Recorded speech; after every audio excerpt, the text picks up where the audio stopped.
complicated pieces to this puzzle. It is not just beginning to ship wine to your racers.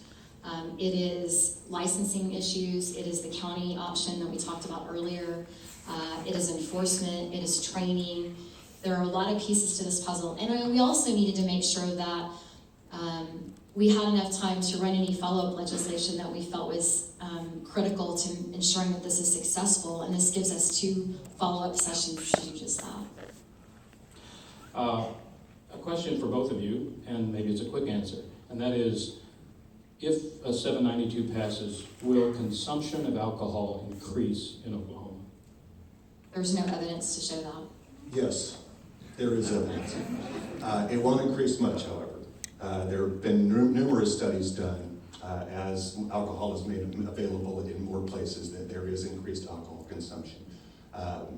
The problem is not so much with the increased alcohol consumption. The problem is the increased alcohol consumption amongst people who should not have it.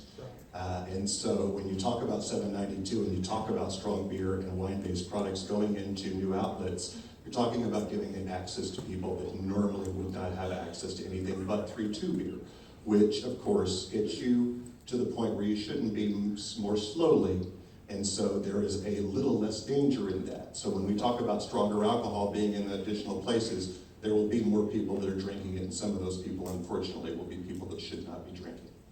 I will mention that I was surprised to see a chart, a graphic put out by a national beer distributors group that shows that alcohol consumption nationally really has not increased. It's fairly flat over a long period of time.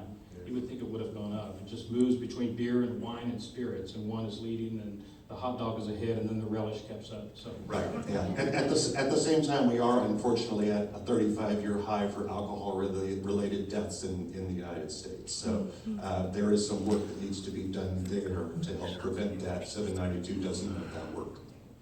Is the Retail Liquor Association going to sue if 792 passes? Of course. Go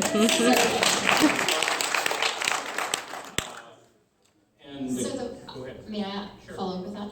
So my question is, you mentioned earlier that you felt like that you were supporting change and you were not being obstructionist, but it seems as though because you're not pleased with all of the changes that you're going to be obstructionist in every step of the way, from filing your own initiative petitions to suing for constitutionality of this one, which I will add, you have the same constitutionality issues in 791 that you claim are in 792. So there is some, at least on the surface, conflicts there, and I apologize to that for that to everyone. That is just pure ignorance on my part when we put that petition together. We thought we were putting together a good compromise. We did not realize at the time that the constitutional issues may exist. Once we examined it, spoke with people that were smarter than me, realized that